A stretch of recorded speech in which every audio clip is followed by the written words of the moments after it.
Hello friend. तो last video में मैंने बताया था कि हम वेरिएबल के बारे में पढ़ेंगे। तो प्रोग्रामिंग तो हम डायरेक्ट जंप कर सकते हैं प्रोग्राम में, लेकिन उससे पहले हमें बेसिक जानना बहुत ज़रूरी है फ्रेंड। अगर बेसिक हमारा स्ट्रांग रहेगा तो प्रोग्राम भी हम बड़े आसानी से कर लेंगे। और डायरेक्ट ही हम प्रोग्राम करने लग जाएं तो हमें वर्ड ही का पता नहीं है, तो हम क्या करेंगे? फिर एक एक कॉपी करके ऐसे ऐसे करेंगे, हमारा टाइम भी वेस्ट होगा और कर भी नहीं पाएंगे। तो इससे बेटर ये है ना कि हम बेसिक समझ ले पहले। तो हर एक वीडियो में मैं समझाता रहता हूँ। तो यहाँ पे आप अगर देखेंगे, in C programming a variable is a named storage location that hold a data value. It is a fundamental building block of C program and is used to store and manipulate data throughout the program. अब मान लो कोई भी storage है, कहीं पे भी है। मान लो आपके पास कार है तो डिक्की में स्टोरेज है, स्कूटर है तो वहां पे स्टेपनी है। तो अलग अलग जगह पे अलग अलग स्टोरेज होती है ना। तो इसी तरह सी प्रोग्रामिंग में भी ऐसे ही होता है। क्या होता है? जैसे अगर नेम है तो नेम के लिए एक डिफाइन किया गया है एक बॉक्स, उसी में आप स्टोर कर सकते हैं। वो है जिस तरह कैरेक्टर, कोई भी नंबर हो, कोई भी, एक से लेके 10 20 25 कोई भी नंबर हो, छोटा नंबर, उसके लिए इंट यूज किया गया है। बड़ा नंबर हो, जैसे सैलरी का अमाउंट हो गया होगा, है तो इंटीजर ही नंबर ना, तो उसके लिए हम डबल यूज करते हैं। और मान लो कोई भी चीज हो, जिस तरह अल्फाबेट हो, ये सब हो, अपना जैसे करेक्टर आ गया, अल्फाबेट आ गया, किसी का एड्रेस आ गया, तो उसके लिए हम स्ट्रिंग यूज करते हैं। तो यहाँ पे आप कहीं देखेंगे कि हम डाटा को मैनिपुलेट कर रहे हैं। तो वहीं पे ये चीज बताया गया है कि डाटा को जो है हम मैनिपुलेट किस तरह करते हैं, प्रोग्राम के थ्रू कर रहे हैं। ठीक है? Variable all program to represent data value in a meaningful way and perform operation on those value. जो मैं, जैसा मैंने आपको बताया कि आपने इंटीजर दिया तो इंटीजर के परफॉर्म क्या करेगा, वो इंटीजर एक नंबर ही परफॉर्म करेगा।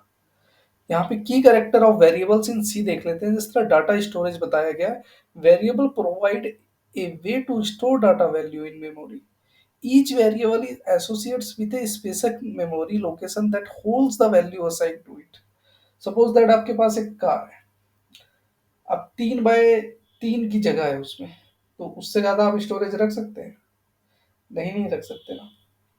डिक्की है स्कूटर की, तो उसमें भी एक लिमिटेड स्टोर में डाटा आएगा, उससे ज्यादा तो आ नहीं सकता। तो वही चीज यहाँ पे भी होता है कि कैरेक्टर के लिए आपका एक स्टोरेज दिया जाता है कि आप भैया इसमें इतना ही डाल सकते हैं। इंटीजर में भी आपका इतना ही दिया रहता है, इतना ही डाल सकते हैं।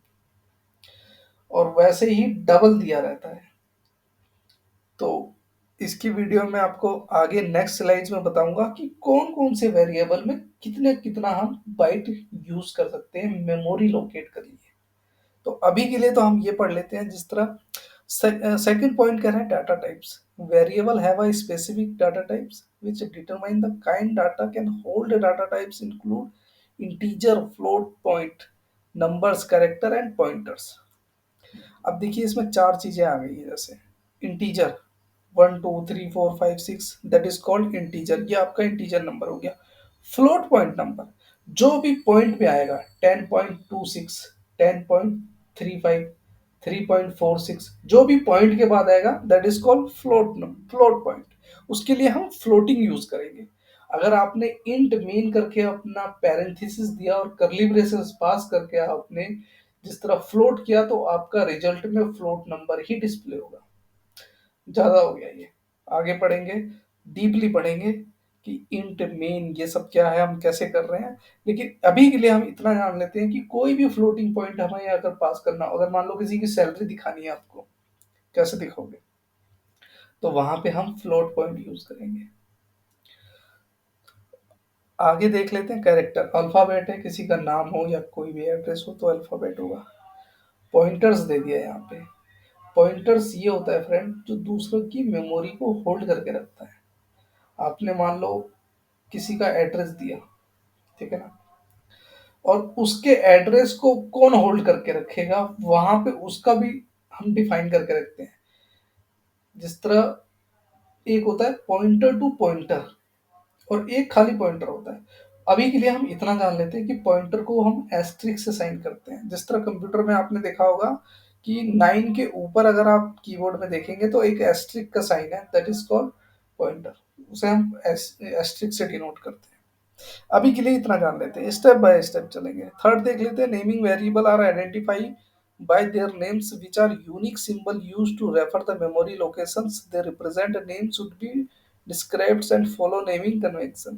जिस तरह बताया कि आप भी कोई भी वेरिएबल अगर चूज करेंगे तो उसके लिए स्पेशल सिंबल्स आपको से उससे डिनोट करना पड़ेगा, रिप्रेजेंट करना पड़ेगा, ठीक है ना।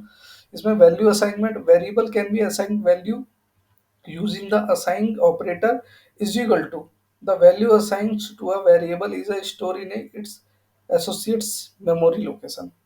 तो ऑपरेटर हम कहाँ पे यूज कर रहे हैं, यहाँ पे इज इक्वल टू। ये सारे ऑपरेटर हैं जितने भी हैं, और जो प्री डिफाइंड है जिस तरह इंट, कैर, फ्लोट, ये सारे जो है प्री डिफाइंड है, ये इसको आप वेरिएबल नहीं बना सकते हो। और आगे देख लेते हैं value modification. The value of variable can be modify using various operation such as arithmetic operation, assign statement and input function. Value modification में यहाँ पे क्या है कि आप जिस तरह modify use various operator, operator कई टाइप के हो सकते हैं, जिस तरह सेमी कॉलन हो गया, पेरेंथेसिस हो गया, और कर्ली ब्रेसेस हो गया, और ये सब क्या है, जिस तरह प्लस हो गया, माइनस हो गया। इसमें हम क्या करते हैं, अर्थमेटिक ऑपरेट कैसे करते हैं, उन सारे का एक मैं लिस्ट बना दूंगा जिसे आप एक्सेस कर लीजिएगा।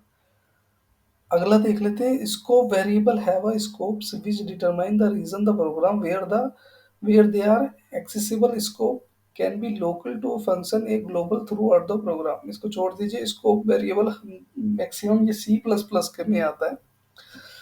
तो इसको भी मैं बता देता हूँ, जो भी हम पास करते हैं, जिस तरह प्री डिफाइंड, जिस तरह मान लो हैज इंक्लूड stdio.h यूज करते हैं, फिर उसके बाद जो आता है यूजिंग नेम स्पेस std आता है, ये सी प्लस प्लस की कमांड है। तो हम नेक्स्ट वीडियो में सी प्लस प्लस हम जब कर रहे होंगे तब समझेंगे इसमें। Memory allocation variable occupy memory space during program execution, the amount of memory depends on the data types of the variable. आपने अगर इंट टाइप किया तो इंट टाइप का ही मेमोरी वो होल्ड करेगा, कैरेक्टर किया तो कैरेक्टर टाइप का ही करेगा, डबल किया तो डबल टाइप का ही करेगा। डबल में आप लार्ज अमाउंट तक इंटीजर नंबर स्टोर कर सकते हैं। स्ट्रिंग दिया तो स्ट्रिंग तो इतनी कमाल की कमांड है जिसके कुछ कह नहीं सकते। स्ट्रिंग जो है अल्फाबेट को मैनिपुलेट करने के लिए बहुत ज्यादा काम आती है। बीच में से अगर करेक्टर उड़ाना हो ना तो स्ट्रिंग का यूज करते हैं, फर्स्ट करेक्टर उड़ाना हो तो स्ट्रिंग का यूज करेंगे, लास्ट उड़ाना हो तो स्ट्रिंग का यूज करते हैं। इतनी गजब की कमांड होती है स्ट्रिंग। मतलब ये है कि अल्फाबेट को मैनिपुलेट, मैनिपुलेट का मतलब मैं बार बार इसलिए बोल रहा हूँ, कोई भी चीज, सपोज दैट एक आपने सुना होगा कि आज स्टॉक मार्केट में इस शेयर का मैनिपुलेट हुआ, तो क्या होता है, वही चीज है। जिस तरह स्टॉक का कम ज्यादा हुआ, कितना बिका, कितना हुआ, कितना घटा, यही सारी चीजें जो है ये मैनिपुलेट है। तो उसी तरह डाटा में भी होता है, ठीक है। तो अब हम जान लेते हैं कि यहाँ पे कौन कौन से साइज कितना कितना स्टोर करता है। अब जैसे यहाँ पे देख सकते हैं कि इंट जो है वो 4 बाइट आपका मेमोरी एक्यूपाई करता है, फ्लोट आपका 4 बाइट करेगा, कैर जो है वो 1 बाइट लेगा आपका, पॉइंटर जो है 4 बाइट और 8 बाइट दोनों लेगा डिपेंडिंग ऑन द आर्किटेक्चर, जैसा आपका आर्किटेक्चर का डिजाइन होगा। डबल जो है हमारा 8 बाइट्स लेगा। तो ये हमारी मेमोरी आपको याद, कभी कभी क्वेश्चन पूछ लेता है। तो अभी के लिए हम इतना जान लेते हैं कि यहाँ पे इंट कितना लेता है, फ्लोट क्या लेता है, कैर, पॉइंटर, ये जो है आपका बार बार यूज होने वाला है, इसीलिए हम अभी इस इम्पोर्टेंस को समझेंगे।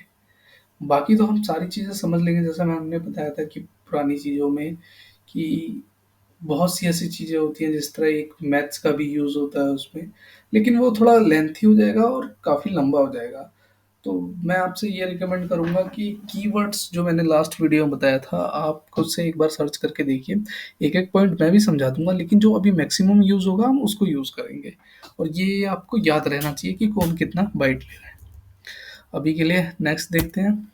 जिस तरह benefit of using variable in C, code readable है, बिल्कुल ठीक है। भैया अब अगर पास करोगे तो किसी का नाम दे रहे हो तो आप कैर लिख के इज इक्वल टू नेम और सेमी कॉलन से टर्मिनेट करोगे ना, तो लोगों को पहले ही पता चल जाएगा कि हाँ भैया यहाँ पे अगर मान लो स्ट्रिंग या कैर यूज हो रहा है तो यहाँ पे किसी करेक्टर की बात की जा रही है। वो चीज़ है। Data organization variable help organization manage data allowing programming to store and manipulates data in a structure and manner. Data organization जिस तरह वेरिएबल्स आप कोई भी पास करते हैं तो क्या कर रहे हैं आप, एक डाटा को मैनेज करके आप प्रोग्रामिंग को क्या कर रहे हैं, आप उसमें मैनिपुलेट कर रहे हैं। जैसे डाटा आप कोई भी इंफॉर्मेशन स्टोर कर रहे हैं तो इंटीजर भी टाइप कर रहे हैं, कैरेक्टर भी टाइप कर रहे हैं, तो कहीं ना कहीं डाटा को आप क्या कर रहे हैं, मैनिपुलेट कर रहे हैं और प्रोग्राम में स्टोर भी कर रहे हैं। Reusability variable can be reused throughout the program, reducing redundancies and promoting code mutability।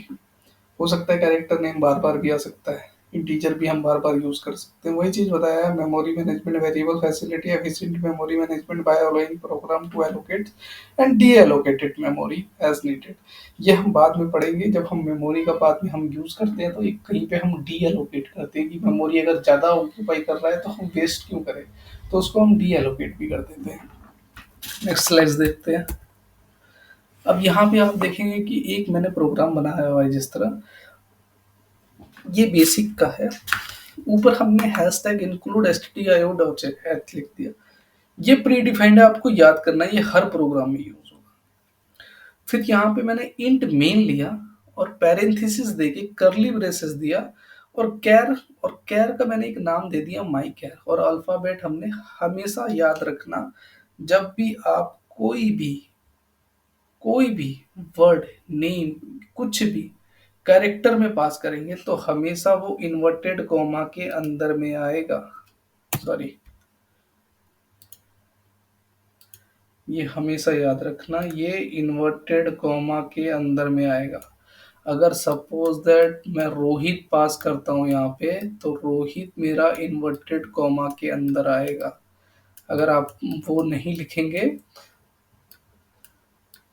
तो वो इनवैलिड हो जाएगा कहीं पे भी हो। और यहीं पे अगर मैं इंटीजर लिखूंगा तो इंटीजर 26 सपोज दैट 2, ये फ्री हैंड है इसीलिए मेरी राइटिंग ऐसे हो रही है, ठीक है ना। तो 26 मान लो 10 लिख दिया यहाँ पे, तो इसके लिए इन्वर्टेड कॉमा भी नहीं आता। फिर हम यूज करते हैं यहाँ पे print F. Print F use करते हैं हम फ्रेंड, जो भी कमांड हमें डिस्प्ले में करानी हो, यहाँ पे आउटपुट में जो भी डिस्प्ले पे आएगा उस वो प्रिंट एफ में जो भी आप कमांड लिखोगे ये वाला, the value of my car is, यहाँ पे ए प्रिंट आ जाएगा। अगर मैं यहाँ पे लिख दूंगा जिस तरह हेलो वर्ल्ड लिखते हैं तो हेलो वर्ल्ड नीचे प्रिंट में प्रिंट हो जाएगा।